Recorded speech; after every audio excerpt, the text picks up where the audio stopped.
Oh, hi, everyone. Welcome to Record Club. It is me, Sean, again, joined once again by Garrett. Garrett, what's up? Thank you for having me here again. I want to just extend my hand and just offer you a nice handshake Thank you. as a, Wow. a sign of peace. That's our first time we ever shook hands. Might have been. That might be the first. We usually hug. Yeah, we're huggers, me and him.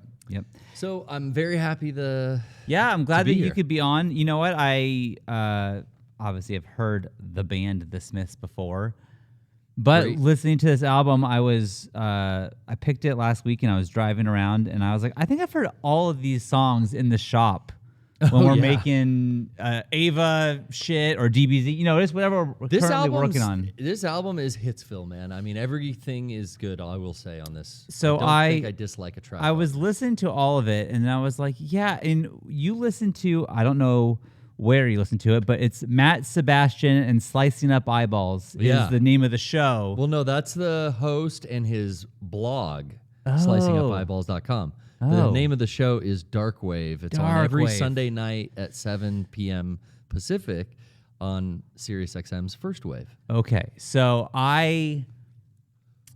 listening to this is like, oh, I've heard this on Matt, and Slicing Up Eyeballs is a common thing I just hear now. I just hear that all. That guy plugs, I think it's really annoying. That DJ plugs his fucking blog, and it's got a unique name. It's a Pixies lyric. I didn't know that. Yeah, And now that's just what you know. You don't even know the name of the show. I didn't know the name of the show. I thought that was the name of the show. And I don't think that that's a broadcaster doing a good job. If the audience doesn't know the name of the show, they know your fucking Twitter or your blog. Your blog? You're not a good broadcaster. I'm sorry, Matt. Sorry, Sebastian. Matt Sebastian. I know he does sub. He's in the highest tier. He's Patreon. probably tier 3 here. Yeah, and now he's gonna be tier 4 because he's literally crying. Are these lights hot? Are these? I was just thinking the same. I'm Your gonna turn light. them down. Turn your light down. Okay.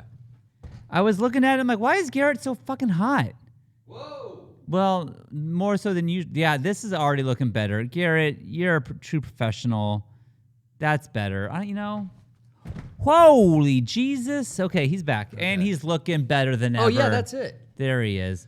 So, it's interesting because I listened to this album and it reminds me of you, which I don't know if that's a good or bad thing. You tell me. Well, I'd rather the Smiths remind you of me than Morrissey's solo project. Now, here's remind the you. thing: is normally when I do Record Club, I do a dive onto everyone in the band. I kind of find out why the band is formed, all that stuff. But this time, you kind of mentioned like, oh, Morrissey, that guy. I'm like, well, I don't. All I know is like extreme vegan, where it's very vegan, which is already, I'm sorry, just a little annoying. Is it? Well, I don't yeah. mind being vegan. The album before this It's called Meat as Murder. is called Meat as Murder. Another good album, not as many hits as this one, but no, he's always in the media. Like he canceled an appearance super last minute. He was supposed to be on the Jimmy Kimmel show, because they were serving meat in the green room. Yeah, exactly. Like Stuff to the like point that. of like you're here to film and then you're like not going on stage because the crew ate meat. That's an annoying vegan in my book. If you want to be a vegan and if you want to support animal rights, animal liberation, you want to abstain from eating meat for any reason. Maybe you hate animals and you just want to be a vegetarian. Go for it, but don't enforce your will on other people.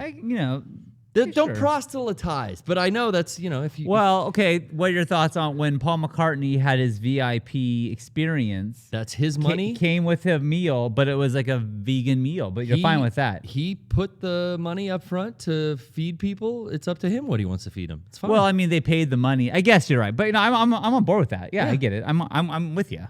Paul didn't say I'm not gonna play the show because they're serving hot dogs in the fans. Right. stands. Now that's the thing is like if they're serving Paul's not a an Dodger asshole. dog at Dodger Stadium, Paul is still going to play. Yes. He gets it. Paul, you get it. Morrissey, I don't know. So I don't know really much about Morrissey besides that. William Patrick Morrissey. Yeah. I kind of get the vibe from everyone that talks about Morrissey that he's an asshole, but I don't really know anything about why. So I didn't research that because I thought maybe you could tell me. I'll definitely fill you in. Because I dated a girl who was kind of obsessed with the Smiths and Morrissey. And that's really where, I had heard some hits, but like around early 2000s, it was really like I got an education in him.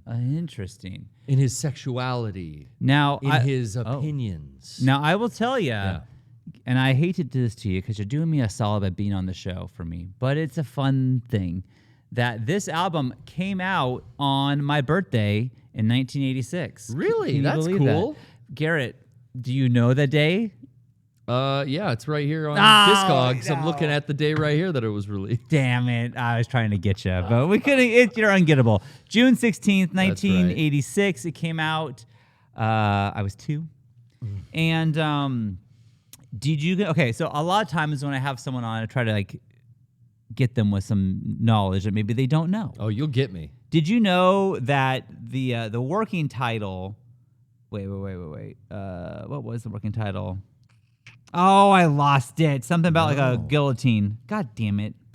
That's interesting. You I'll know, the get Queen back is to Dead, it. for a British band to put out, especially in the late, like mid-'80s, Yeah. you know, The Queen is Dead. Very Yeah, that came from a... very controversial at the time. Maybe now, you know, with songs like Wet Ass Pussy, it doesn't mean shit. But at 1986 in London, when this is being released, I bet there's certain record stores that are like, we're not going to display it. No, yeah. No, they can't Queen do that. is Her thus- Majesty said no. She is alive and well. We shall keep it in the back. The title for the album came from a Hubert Shelby Jr.'s 1964 novel called The Last Exit to Brooklyn. And the cover art features a French actor, Alain Delon, That's a guy? from 1964 film, I can't pronounce it, I always thought this was like some emo chick. L'Illusion, or something like that. I don't know, some French word is, it's a French movie. So, you know, the Meat is Murder album cover, a lot cooler, is a Vietnam era I don't know soldier. that one. Vietnam era soldier, and on the side of his flak helmet, it says in graffiti, you know, he wrote in Sharpie on his fucking camo, Meat is Murder. Very, you know, That's Full Metal Jacket. Full Metal Jacket is exactly what Full it is. Metal But this is Jacket. a real shot of a real Vietnam era soldier. Oh, so this is a real thing. It's the same thing. The Smiths use a lot of photographs, it seems, as their album covers. Interesting. Real photos. Yeah, or movies in this instance. Or in this instance, yeah, Yeah. a movie still. So a lot of it is, it seems like most of it is written by guitarist Johnny Marr. And he, I will say, is the darling of the Smiths, of Morrissey stuff. Subsequently, I don't think he will work with Morrissey anymore. Oh, they're not. I don't think they're on great terms, but Johnny Marr, I mean, he is the musical heart and soul of the Smiths. Mm-hmm. Morrissey wrote lyrics to the kind of completed or nearly completed songs that Marr would put together. Right, and from that's- what I understood. Yeah, that's kind of what it seemed too. And I was, I'm going all over the place, but I was looking at, he really liked this one song that he wrote, and Morrissey wrote the lyrics to it, and it ended up being the final track on this album. My favorite song. Some on the album. girls are bigger than others. Yeah. And then Johnny Marr's quote is, he preferred the music to the lyrics. So he wasn't a big fan. Johnny Marr didn't like the lyrics that He wrote this song and was came like, these are the lyrics? Like, what? It is my favorite song. It's just a good groove. That's your favorite song on the album? It probably is. Because of the lyrics, though, because the lyrics are so funny. The first time I heard that song, I was... It's not like, whoa, these are cool lyrics. They're funny. It's funny. Some girls are bigger than others. Some girls' mothers are bigger than other girls' mothers. I just, coming from this dude... Like, what kind of lyrics are those? I imagine, like, writing the music and then, like... just Morrissey's makes me like, giggle. I gotcha with the lyrics. 1 second. And he comes back with that. I was like, are you joking? Like, what the fuck? I just love it. It's funny. It is funny. Everything else is very serious, very, it's very emotional and... What kind of music Oh, genre is this? Category? Yeah. Well, like that show we talked about, Dark Wave. They play post-punk, goth, industrial, and then they're throwing shoegaze in, which frankly I don't care for. I know you don't like shoegaze. But yeah, this would be like new wave, post-punk. Mm-hmm. You know. Now, about shoegaze being thrown into the mix here. Yeah. And those of you who don't know what shoegaze is, it's like emo music a little bit, right? But not like the screaming emo music. It's like the sadder. It's a little more down-tempo. And it's called a little- shoegaze because yeah. you're sad looking down at your shoes. You're just kind of looking And at looking your shoes. down. Yeah. Looking down. at your What's a shoes. shoegaze band? I don't know. What's a big one? We need Johnny here because that's the thing. I think we're a little aged out for that genre. Yeah, well, I mean, like, I'm sure I've heard bands, and maybe totally. I even like the bands. Here, can you Google? Oh yeah. Google what's the best shoegaze bands. top 10? Because I'll get I'm a thinking Mojo like, list. would like Elliott Smith be a shoegaze Probably. artist? I would say yeah. Now yeah. I love Elliott Smith, so count me into the shoegaze category. I don't know. I listen to suppose. that and I just feel like stab myself in the chest. Don't you dare with him. My Bloody Valentine. No. Slow Dive. Don't know what the that is. Verve. The Verve. I've heard of them. The Verve. Yeah, isn't that the Bittersweet Symphony? My Bloody Valentine. My No. Bloody Valentine's on here twice. They're saying the Catherine Wheel, which is a band I like. I don't. This is just Google Yeah, Google. What the fuck? from across the web. But but listening to these lyrics, Garrett, Yeah. I was like, this isn't too far off from the bands I listened to in the early 2000s. Yeah. The emo type shit. It's just like, the song Symmetry Gates. Oh, yeah. And it's like, I mean, it almost, you definitely, it's funny because I get, It's all about poetry. Keats and Yates are Yeah. on my side. I mean, who's singing lyrics about poets but from like, the 14th meet me at the century? Symmetry Gates. Yeah. It's like, that is very, I mean, it's almost like South Park wrote that a little Yeah. bit. And they do have goth characters on South Park. And I think that is very Smiths heavy. Oh, now yeah. that I am, all goths love Morrissey and the Smiths, and even no matter what he says. I feel like that, yeah. Especially the Latin American community. Yeah. Can I tell you, the Mexican girls are hands down the biggest William Patrick Morrissey apologies. Why is it? It's culturally just huge in Mexico. I don't know. Okay. Now, what you're saying? What does he say? What is Morrissey? Oh, say? what is the nonsense? Well, yeah, we're getting into the controversy. Well, if you want to, I mean, I'm just curious. I'm just curious. What did Morrissey? What are the things that this guy's done? Well, I'll just give you a little example. Now, this list that here. he's looking at is also from Rolling Stone. 2010, he was discussing animal cruelty in China Okay. with The Guardian magazine. Okay. And he said that you can't help but feel that the Chinese people are a subspecies. Oh my God. He's very, that's just one quote. Wow. He's very anti-immigration into the United Kingdom. But Over he's the an last immigrant. 10 I read years. that he Of was- course, he's he's Scottish, yeah. I read that he was an immigrant. He Or wrote Irish, some which one? songs about how he felt unsafe. He's an Irish immigrant, right? What the? Yeah. No. I think it's Irish. But Okay. So wait a yeah, minute. yeah. The song for Never Had No One Ever, complete in 1985. Okay. The atmosphere for that track is pretty much sums up the whole album, which is like the atmosphere of this track pretty much sums up the whole album and what it was like recording it. The lyric to the song reflects Morrissey's feeling unsafe and being from an immigrant family, not feeling at home in the streets of Manchester. So he feels like he's an immigrant, not safe and unwelcome, and now he's turned and become this? Well, because you get old and you have some outdated Dude, views. I'm and scared about He thinks his country's going down the tubes, and he's very vocal because he's probably got fuck you money. he definitely has that. And it's like, DJs don't stop spinning his records when he says all this heinous shit. Interesting. You think that like a lot of times like they do, Yeah. but I don't know But why he's gotten the pass. It's dicey because I'll say the radio is still hitting Michael Jackson tunes on the regular. but not too. as much. You think? I mean, maybe. Hey, I don't here's know. the deal. I think a lot more people play Smiths than Morrissey solo stuff now. And they're probably like, oh, this is Johnny Marr. This is Johnny Marr song. Johnny Marr song. Give him some credit. Okay. But yeah, I mean, just like he always. And here's some other things that I had thought. He was always feuding with Robert Smith of The Cure.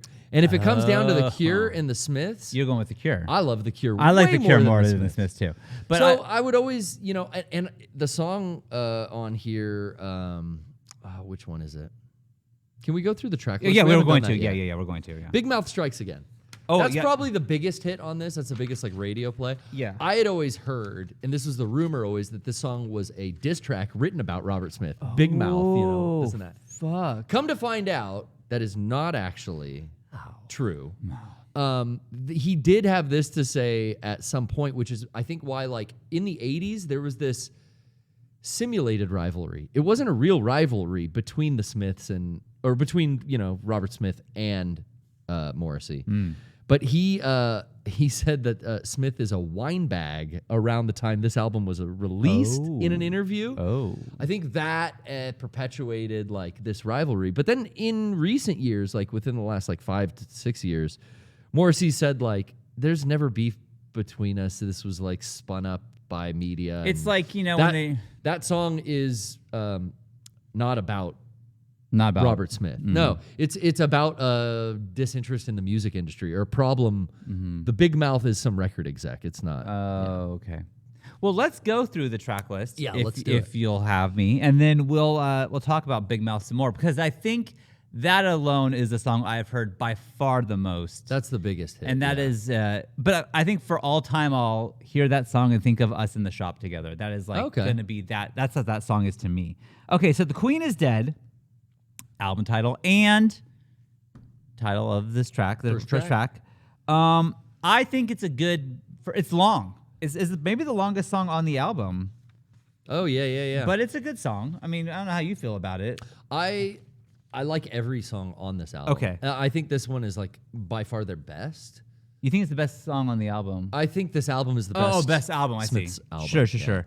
Now the next song, Frankly, Mr. Shankly, when it came on, I laughed. I was like, what the fuck?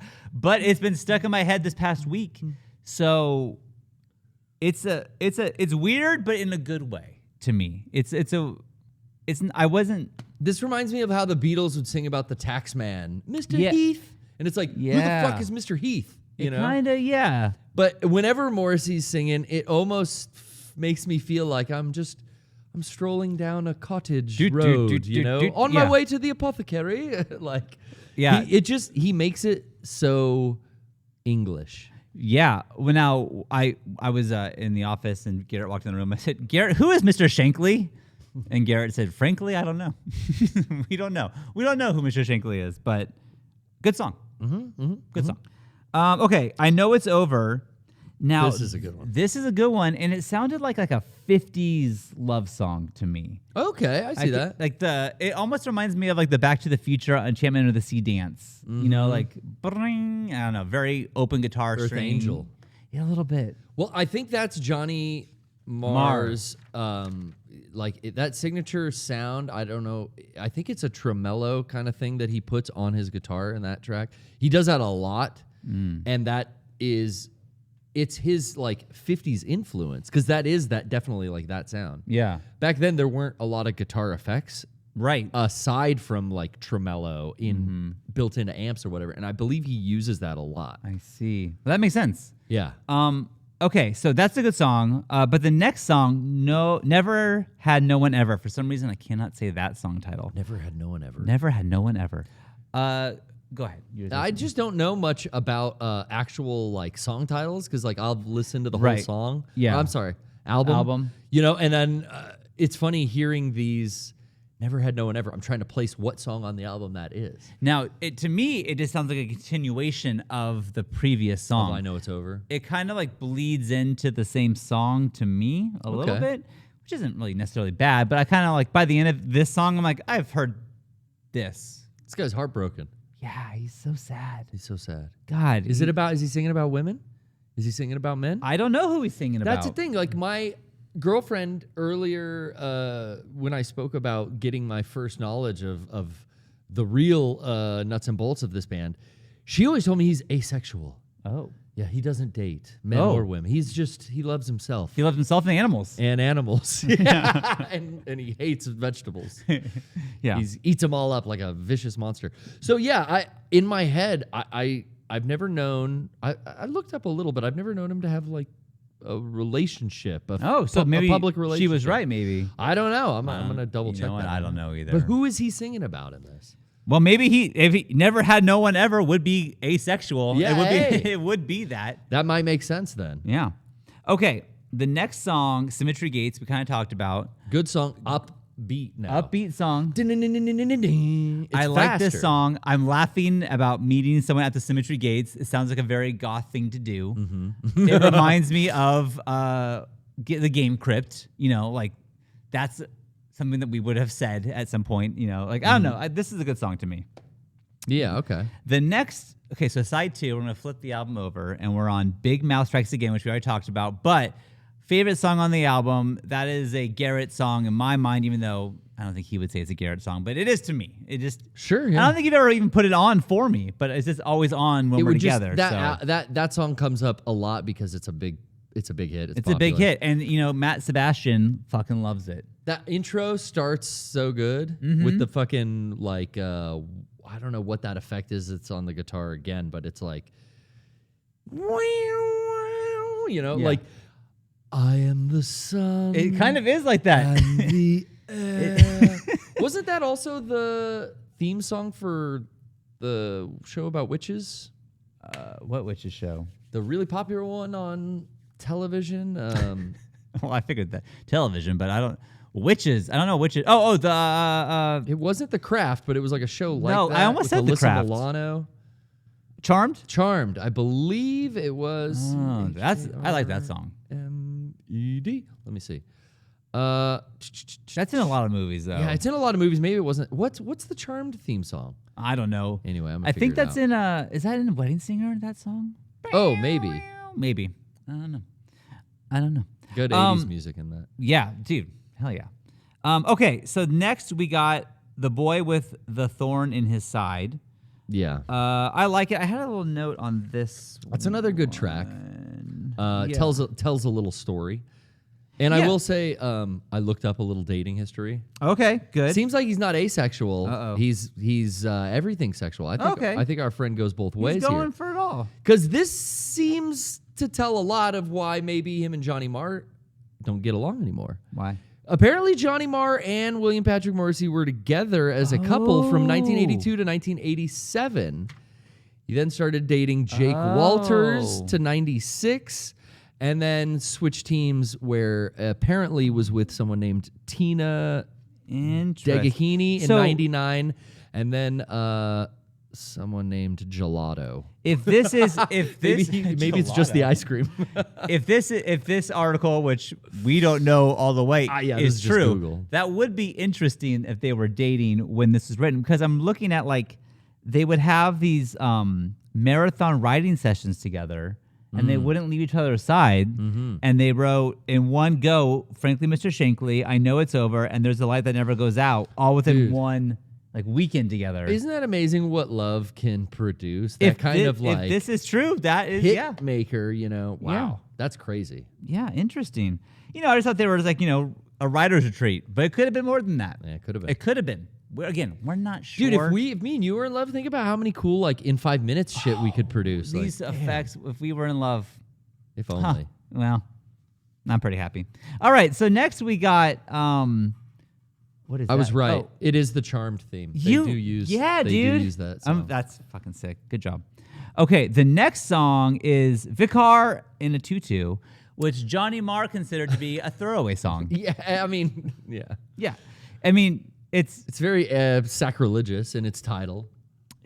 What is it? What does that mean? I don't know what Vicar in a Tutu means. A vicar is above a priest, but not quite a bishop. And then they were in a tutu. Yeah. And what's up with that? You tell me. What kind of absurdity is that? So it's probably maybe the shortest song on the album, and it's fast, but it's upbeat. Yeah, okay. But kind of forgettable a little bit. I can see why it's a throwaway song, honestly. Now the next song, There Is a Light That Never Goes Out. I don't like this song. Ooh, I do. I know, and it's a sad one. But I'm looking at it. It's not even that. It's just so cheesy to me. What it's like. It would be if dying by your side would be an honor and a privilege, and it's like what the fuck? Yeah.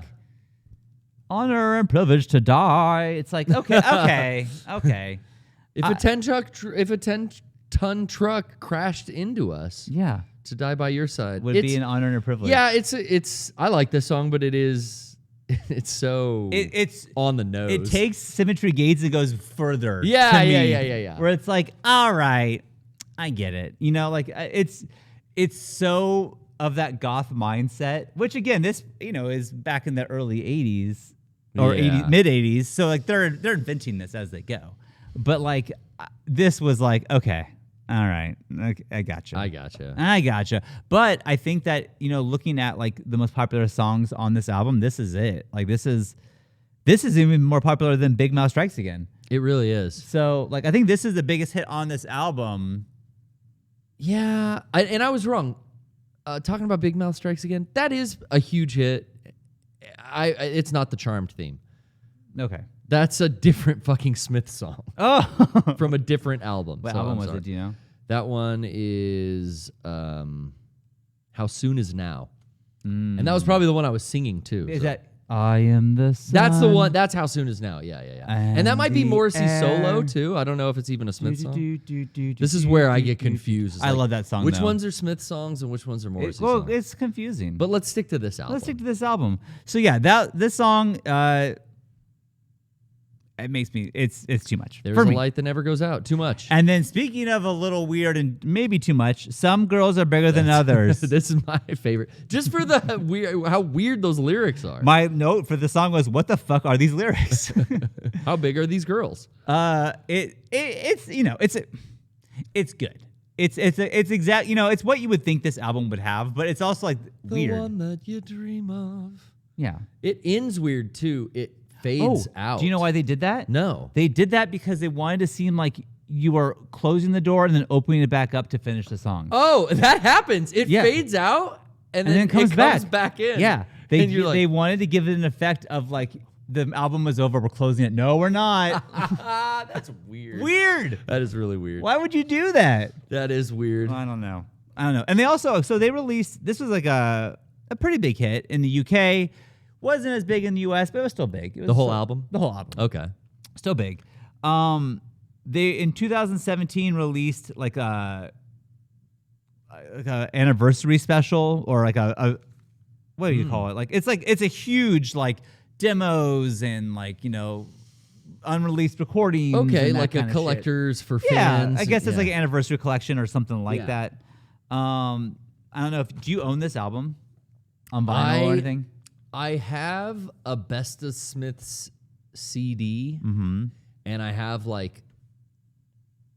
I think a Best of Smith's vinyl, but I don't actually own this album or Meat is Murder. I feel like I've never seen this album in a record store, or I would have snatched it up at this point. Sure. You had what? You really? Yeah, I've never seen this You album. haven't seen this? Have you seen this one though? So, I mean, I don't remember specifically. Not this one. Yeah, interesting.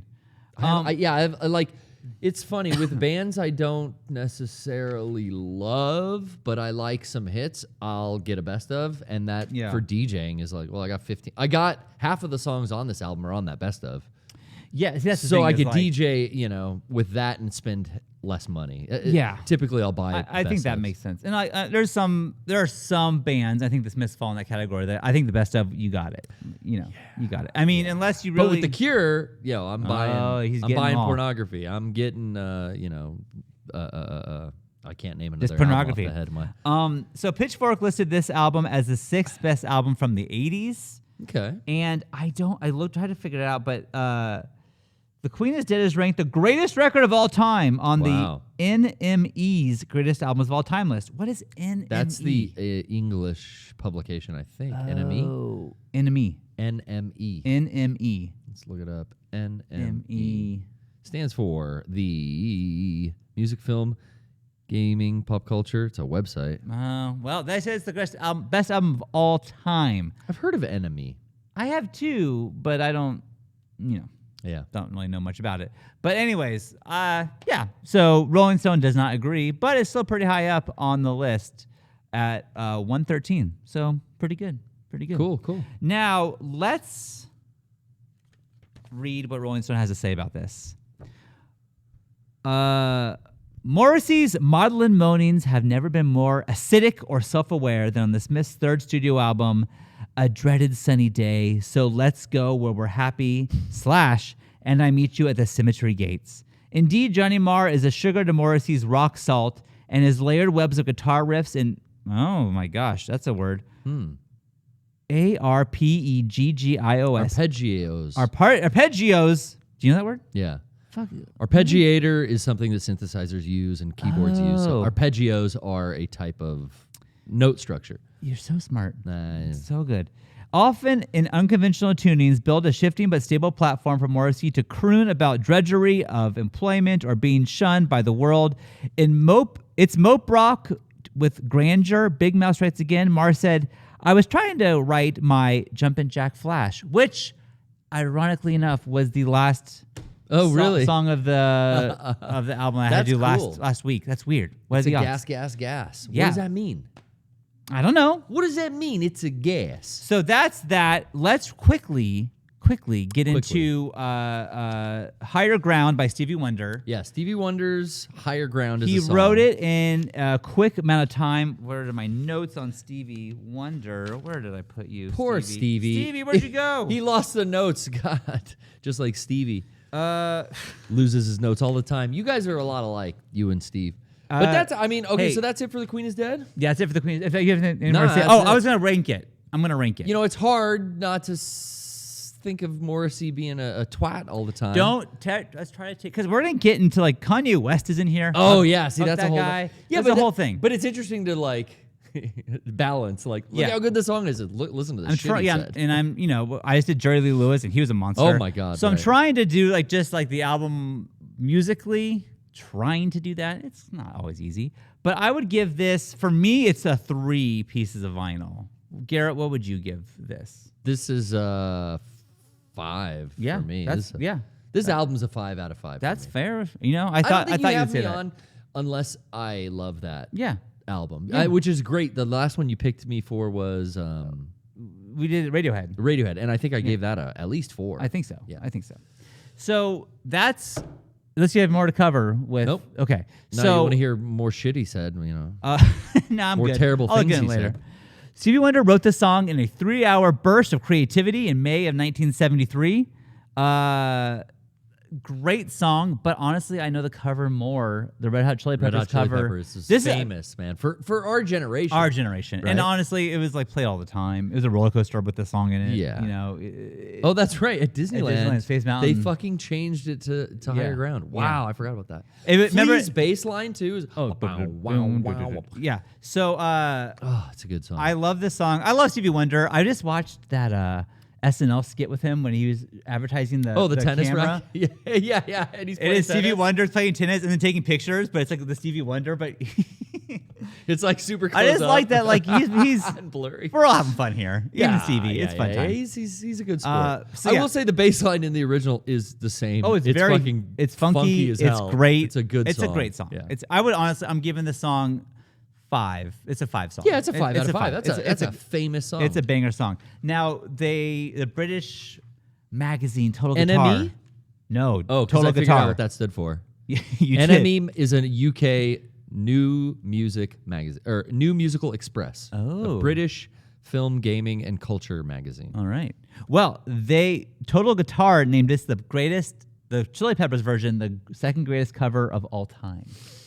Do you care to cover. guess what the number 1, according to Total Guitar? Sweet Dreams Are Made of This by Marilyn Manson. No, it was All Along the Watchtower by Jimi Hendrix. Yeah, because I forget that's a Dylan track. Yeah, me too. God damn. Yeah, that fits. But there are some, like Respect by Aretha Franklin is a cover, I think. Yeah. Even like Jeff Buckley doing Hallelujah as a cover. Yeah. Whitney Houston, I'll Always Love You cover. Yeah. But this is a great one. That's a good one. It's a good one. It's So up there. anyways, It belongs up there. shouts out. Red Hot Chili Peppers is not my favorite band. I'll say it. I'm on. Same. They kind of. I feel like when we grew bore up, me a little bit. you were either a Nirvana or a Pearl Jam fan, and a STP or a Chili Peppers fan. And I definitely am STP and Nirvana. That's right. Same for me. Easy peasy. And you Garrett. can still like Pearl Jam. Nope. And in your case, and the Red Hot Chili Peppers, but just not as much. Yeah, sure. So, anyways, that is Record Club for this week. Garrett, if you would do me the honor and privilege, the honor and privilege is mine to meet me at the reach cemetery inside gates. your bag, pulling out the flag. Just one. This one. What number we got? 460 is the 460. number for you to find. That's pretty good. Okay, we are going. 460. Have we done that high? I don't know if I've gone this high. This It's is kind of pretty a high. suck album if it's that low. No. Oh, wow. We're going to do Melodrama by Lorde. Oh my Lord. Oh Lord, you made that. I didn't know. Huh. All right. I don't know. I don't know any music by Lord. You don't know Lord? What does she sing? Royals, I think. Oh, yeah, I do know that Lord? one. That's Lord, right? Yeah, I think that's Lord. I don't know. We'll find out. And then what about song? Oh, thank you. Thank you for reminding me. 460? 460 on songs is... It's going to be something like Boss Skaggs. I bet there's no Boss Skaggs even in here. I bet there's not. It's going to be like...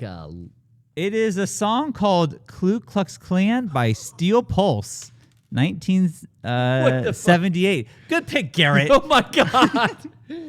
So I'm assuming this is a... Wait, I'm hoping we're going against them. I can't wait to find out next week. We're going to find out. Stay tuned. Thank you for subscribing to our Patreon. Yeah, you thank get this you. with any tier. We thank you so much. And Garrett, thanks for being on this week. It was fun. I'm guessing you're not going to be here for the Ku Klux Klan song or Lord, but maybe I'll probably be solo. Hey, everyone, thank you so much for watching, and we sure love you. We'll see you next week on a Record Club. Goodbye. Tell me when you get to take the skinheads bowling. Okay, you got it. Goodbye.